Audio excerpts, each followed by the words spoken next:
Welcome back, you guys. This is your stimulus check update. This is your second stimulus check update for Wednesday, July the 8th. So let's get into your stimulus check updates today. So I've got good news again about the IRS stimulus checks. We'll cover exactly what President Trump said about the second stimulus checks yesterday.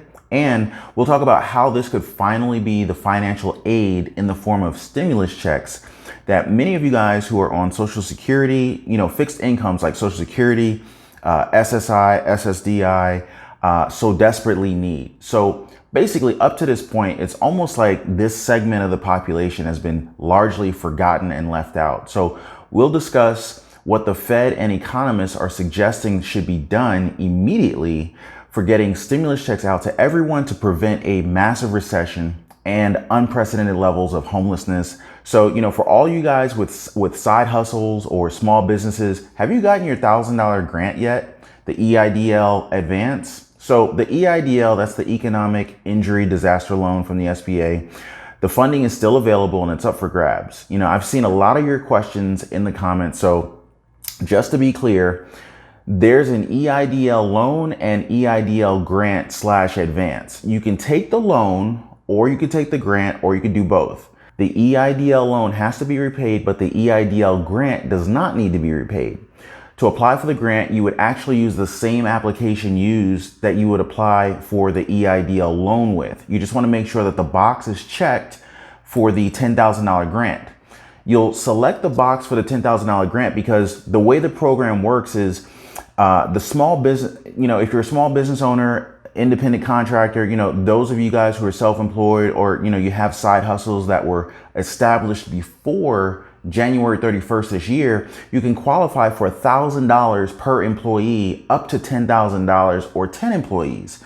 So if you're self-employed or you have a side hustle where, you have no employees or you're just self-employed, then you only qualify for $1,000. But still, that's $1,000. So the EIDL grants are it's just like another stimulus check since they don't have to be paid back. So what kind of side hustle or small businesses do you guys have? Let me know in the comments. I'd love to know what you guys are doing right now to generate income during these tough times.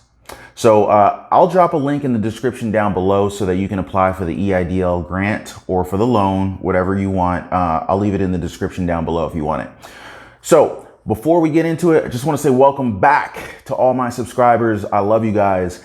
And to all of those who are brand new here, we cover all things personal finance, investing, how to make more money, and how to generate multiple streams of income. So if you are interested in that, be sure to like this video and subscribe to the channel. Now let's get into it. Oh yeah, during my last video, I mentioned that I use the M1 Finance app to purchase fractional shares of companies that actually pay you to hold on to their stocks as additional streams of passive income. Like literally you just get paid, to hold their stocks.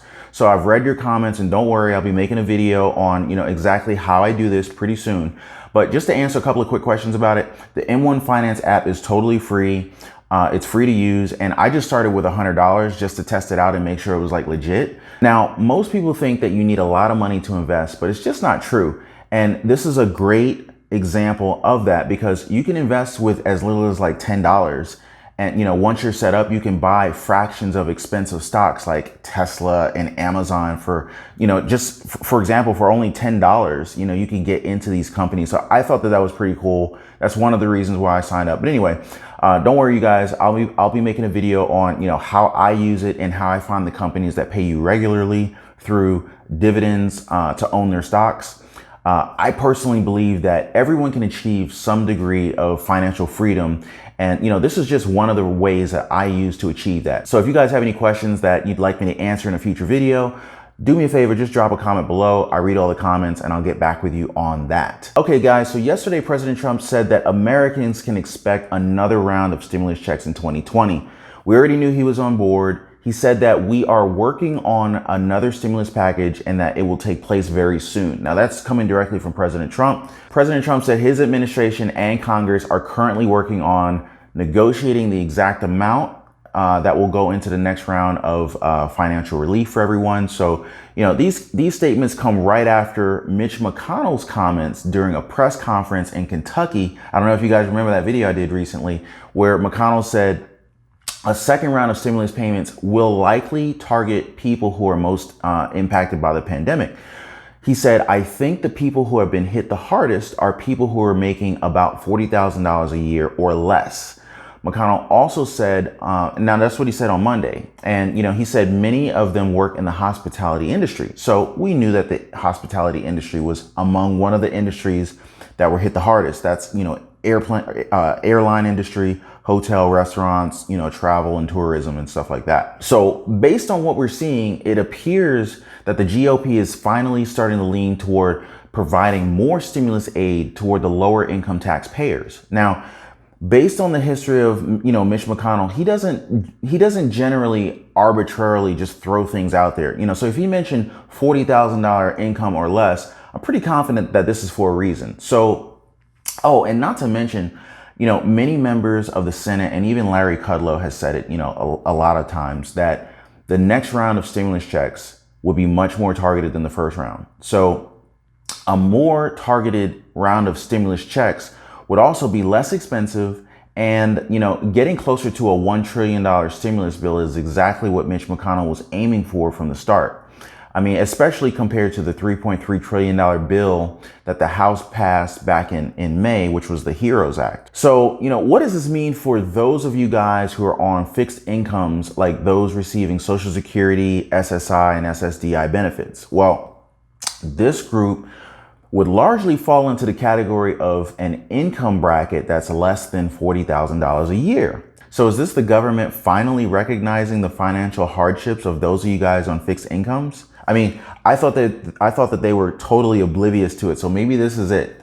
Now, at the same time, we can't ignore, those who face serious financial hardships that are earning more than $40,000 a year. Matter of fact, I just read a comment in a previous video that said, somebody was living in San Francisco, but they only earned $40,000 a year. Now, for those of you guys who might not be aware, San Francisco is unbelievably expensive. And, I'd be surprised if $40,000 can provide like a single person with shelter, food, and utilities. I've visited San Francisco. I think it's a beautiful city, but the cost of living is astronomical. Now, while the $40,000 income range and below is what they're targeting, I'm kind of thinking we're going to see something like a full stimulus check amount being provided to those who earned $40,000 a year or less. And then, some level of it phasing out, something like maybe $5 less for every $100 that you make over $40,000, kind of like what we saw in the first stimulus checks from the CARES Act. Just a hunch, but I kind of feel like that's how they might handle the next stimulus checks in terms of phasing it out. So as we struggle to escape this financial crisis caused by this pandemic, the Fed economists and Congress are putting their heads together, trying to figure out, the best solution to fight this most aggressive recession that we've ever seen, right? So now we've heard countless proposals from a number of different senators and House representatives over the past several months. But the only financial aid that the people have actually received has been in the form of a one-time $1,200 stimulus check and of course the $600 per week unemployment bonuses. But there's no way that $1,200 was expected to last for months. So, the only significant help that non-business owners received was in the form of the $600 enhanced unemployment benefits for those of you who qualified, right? So I suppose you could count the PPP that the business owners received, because basically the PPP loan became forgivable if 60% of that money was spent on payroll. So ultimately the government used the businesses as like a pass-through to get this money into the hands of the people while preserving as many jobs as possible.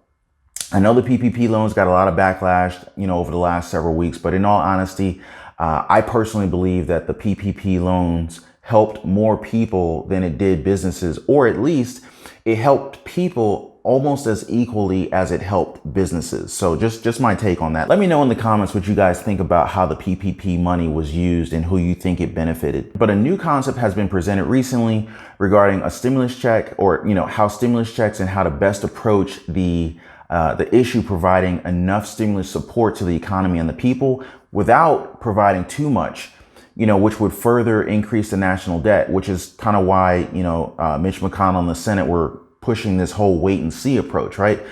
So the solution that a lot of the economists and lawmakers are pushing is to basically put stimulus on autopilot by implementing automatic stabilizers so that the additional stimulus to families increases or decreases automatically as certain economic triggers get hit. So let's just say, as the unemployment rate increases, more people are out of work, then additional stimulus would automatically be increased due to the increasing of the unemployment rate. That would be one type of automatic stabilizer trigger that could be used to determine whether or not more or less stimulus would need to be provided to families to support the economy and to support the people. Now, they also say that unemployment benefits could be approved to continue paying people until the unemployment rate reaches below a certain percentage across the nation or across the states, independent states. Now, they say enhanced unemployment benefits could be approved to continue paying people until the unemployment rate falls below a certain percentage. Now, I don't know if they're going to be looking at a nationwide or a statewide percentage, but that's what they're saying. I kind of like it because this could provide the necessary funding to people much faster and avoid all the delays that we've seen, waiting for congressional approvals. House says one thing, Senate doesn't like it, or the other way around. So what are your thoughts? What are you guys' thoughts on, these proposals for putting stimulus aid on autopilot using these stabilizers? I'd love to hear from you guys. Let me know in the comments. But in the meantime, I'll keep you guys updated as this situation progresses. Well, that's all for this update, guys. I really appreciate you guys watching to the end of this video. If you found value in this video, please give this video a like. It really lets me know that the information that I shared with you guys was helpful. And, I'll be keeping you guys updated on all the latest stimulus updates, financial news, and providing investment strategies and, helping you guys to build your multiple streams of income in the future. So be sure to subscribe to the channel, and I'll see you guys on the next one.